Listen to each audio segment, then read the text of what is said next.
Haddii tahay markii kugu horeysay ku soo dhawow channelka Somali Pure oo subscribe saar. رفيدة مقعيدو دميسترن ورفيدة بنت سعد الإسلامي الأنصاري رضي الله عنها قبيل كيدو وأنصار وحي كل لطي مقالة المدينة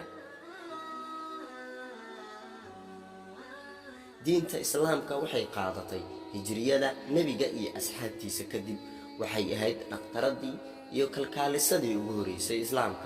وحي كقب كشي لبدولان واللغو كلام مقعاو قندق يو خيبر waxay dabiibi jirtay dagaalamayaasha ku soo dhaawacma duulaanadaas kaliya ma aysan ahayn in ay dabiibto waxay soo saari jirtay kalkaalisooyin islaamka wax u tara waxaa ka mid ahayd dadka ay soo saartay Rufeeda Aisha binti Abi Bakar radiyallahu anha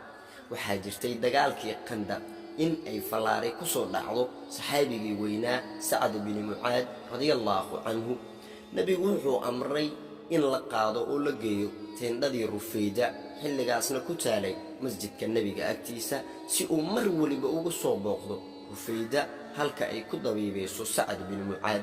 Rufeeda ma aysan ahayn mid dadka dhaawaca ku dabiibta teendada kaliya waxay aadi jirtay ama toos u abaari jirtay halka uu ka socdo duulaanka si ay u soo daweyso ama u soo dabiibto dhaawaca soo gaaray islaamka khilaaf ka taagnaa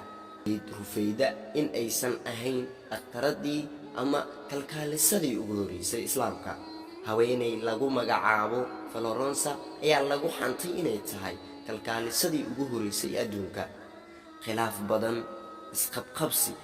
baaritaan kadib Rufeeda waxaa loo xaqiijiyay inay tahay aqtaradii iyo kalkaalisadii ugu horeysay islaamka iyo adduunkaba